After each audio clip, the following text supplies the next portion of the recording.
जो अभी हालात बने हुए हैं, जिस तरह का हाँ, मिसमैनेज। मैं आपको आपको कहना चाहता हूँ, जी पिछले 10 साल में बीपीओ, बिजनेस प्रोसेस आउटसोर्सिंग का हब जी। बेंगलोर से ज्यादा बड़ा हो गया आज कलकत्ता या ओके ग्रेटर कलकत्ता। हाँ, बस। हाँ, ओके। आप जी सवाल पूछिए। जी। बेंगलुरु से ज्यादा बड़ा हो गया है कोलकाता में बीपीओ का, आपने बताया। मैं सवाल ये पूछ रहा था कि बंगाल से अगर हम राष्ट्रीय राजनीति में कदम रखते हैं, यहां देखते हैं जो आज की सिचुएशन है, कोरोना के चलते जो मिसमैनेजमेंट पूरी तरह से हुआ पड़ा है, यानी कि अस्पताल नहीं मिल रहे हैं, दवाइयां नहीं मिल रही हैं, वैक्सीन नहीं मिल रही हैं। वैक्सीन में जो 2 डोजेस के बीच में जो समय तय किया गया था, जबकि पहले ही इसका प्रोटोकॉल तय हो गया था, जो वर्ल्ड की रिसर्च थी कि भाई इसको हम टाइम ड्यूरेशन ज्यादा दे सकते हैं, जब तब नहीं भारत सरकार ने चुना था। लेकिन अब जब वैक्सीन में शॉर्टेज होने लगी है, सेंटर्स में, वैक्सीन के सेंटर्स में शॉर्टेज है, मिल नहीं रही है, तब ऐसे समय पे 2 डोजेस के बीच में समय को बढ़ाना, वैक्सीन को एक्सपोर्ट करना, उसके बाद शॉर्टेज होना, क्या ये आपको नहीं लगता है इन सब से इस पार्टी को, मौजूदा सरकार को आने वाले चुनावों में कोई हानि उठानी पड़ सकती है, या फिर वही जो इनके बने बनाए मुद्दे हैं उन्हीं के ऊपर ये वापस राजनीति में आ सकते हैं, सत्ता में आ सकते हैं? बड़ा कठिन सवाल आपने उठाया रविंद्र गौतम जी, क्योंकि फिर दोबारा मैं ज्योतिषी नहीं हूँ। मैं आपसे नहीं आपसे नहीं बड़ा नहीं, एक विद्वान, मिनट। आपसे अच्छा विद्वान भी तो मेरे सामने अरे आसानी से नहीं मिलता है। मैं ज्योतिषी नहीं हूँ, मैं जुआरी भी नहीं हूँ, मुझे मालूम नहीं है। मगर मेरा कहना यह है, आपने बिल्कुल ठीक कहा। आज सचमुच हमारे देश में सरकार है कि नहीं, हाहाकार चारों तरफ। आर्थिक स्थिति बहुत खराब हो गया। एक साल पहले जो स्थिति था, जो हमारे देश में जो हमारे अर्थव्यवस्था कम हो रहे थे, इस बार भी कम। बेरोजगारी जिस स्तर में बढ़ गया, क्या बताऊं मैं। लोगों का जो नौकरी था, पिछले एक साल में 1 करोड़ के आसपास लोग जिसका नौकरी था, ये रोजगार के बात नहीं हो रहा है, जीविका का बात नहीं हो रहा है, सॉरी, अपना जो जो लाइवलीहुड और जो आप कहते हैं रोजगार के साथ साथ जो अपना जीविका है, ये था जिस लोग के पास रोजगार नहीं, नौकरी थे, पक्का नौकरी थे। 1 करोड़ लोगों को नौकरी से निकल दिया। कम से कम, कम से कम एक साल में यही स्थिति हो गया जी। अर्थव्यवस्था का मत बोलिए। वैक्सीन का क्या कीमत होना चाहिए, इसका ऑर्डर कब होना चाहिए। स्वास्थ्य व्यवस्था वैसे भी खराब था, स्वास्थ्य प्रणाली कुछ बाकी नहीं है। जिस तरह से हम देख रहे हैं हमारे गंगा माई के ऊपर लाश के ऊपर लाश, जिस तरह से सरकार एक के बाद एक जो सच है नहीं बताने के लिए तैयार नहीं है, इसका तो कुछ तो असर पड़ेगा। कब असर पड़ेगा, कैसा असर पड़ेगा, समय बताएंगे। देखिए ये समय 2019, बताएगा जी कब असर देखिए पड़ेगा, कैसा असर रविंद्र पड़ेगा, जी, बिल्कुल। जी 2019 के बाद कौन सोचा था ये बिल्कुल। पुलवामा बालाकोट, हम्म। घर के अंदर घुस जाऊंगा मैं। तो देखिए अभी 3 साल है, उससे पहले देखिए उत्तर प्रदेश का विधानसभा चुनाव होगा, समय बताएंगे।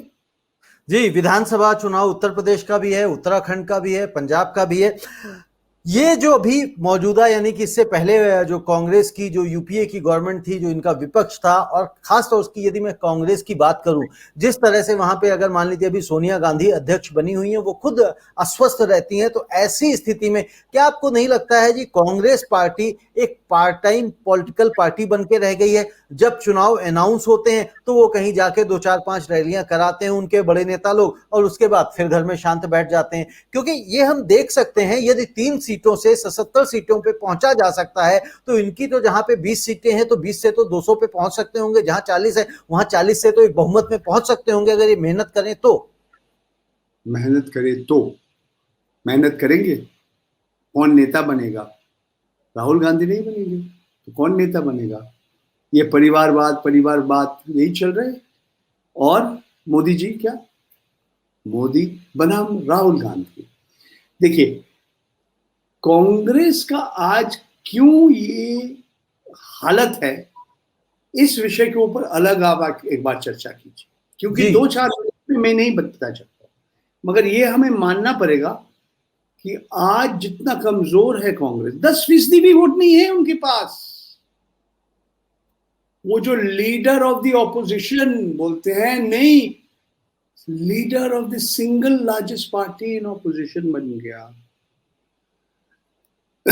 देखिए, जिस तरह से दिसंबर 2018 में मध्य प्रदेश, राजस्थान, छत्तीसगढ़, मध्य प्रदेश हार गए, कमलनाथ का सरकार इन्होंने गिरा दिया, मगर उसका 6 महीना भी नहीं समय लगा। 4 महीना के बाद जब मई 2019 में लोकसभा चुनाव हुआ, आपने देखा क्या हुआ, राजस्थान में क्या हुआ, मध्य प्रदेश में क्या हुआ, छत्तीसगढ़ में। तो स्थानीय मुद्दा, राष्ट्रीय मुद्दा। दूसरी बात है, देखिए महाराष्ट्र में क्या हुआ। 30 साल का मित्र थे शिवसेना, भारतीय जनता पार्टी का 30 साल एक साथ गठबंधन में थे। अब एक नया सरकार बन गया, उद्धव ठाकरे मुख्यमंत्री। उद्धव ठाकरे जो आज जो बात कर रहे हैं, उनका पिताजी कभी नहीं बताया, बाला साहब ठाकरे कभी नहीं बताया। विधानसभा में खड़ा होकर बोला कि राजनीति और धर्म को मिलाना नहीं चाहिए। तो लोग भी बदल जाते हैं, राजनीतिक दल भी बदल जाते हैं। देखिए, किसान का आंदोलन क्या खत्म हो गया? मैं नहीं समझता वो खत्म हो गया।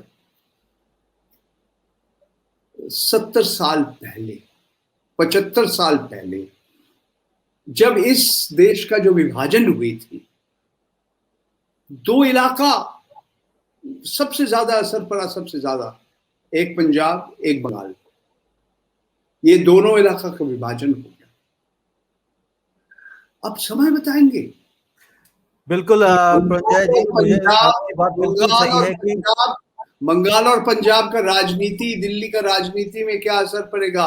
जो हवा पूर्व भारत से आ रहे, जो पश्चिम, उत्तर पश्चिम से आ रहे, जो दक्षिण भारत से आ रहे, ये हवा कहाँ पहुंचेगा, कैसे पहुंचेगा, इसके लिए हमें इंतजार करना पड़ेगा। बिल्कुल प्रंजय जी, हमें इंतजार करना पड़ेगा। कौन सी हवा कहाँ मिलेगी, किसके साथ मिलेगी, कौन सी हवा किसको बहा के ले जाएगी, ये समय बताएगा। और ये सब भविष्य के गर्त में छिपा हुआ है। बिल्कुल आपने सही कहा कि हम उस वक्त क्या हो जाएगा, कौन सा पुलवामा होगा, किस तरह की घटनाएं घट जाएंगी, तब लोग किधर जाएंगे और किधर वोट करेंगे, ये सब भविष्य की गर्त में छुपा हुआ है। प्रंजय जी, बहुत बहुत शुक्रिया। आपने बहुत बेबाकी से और बड़ी डिटेल में जानकारी दी बंगाल चुनावों के नतीजों के ऊपर। आपका बहुत बहुत शुक्रिया।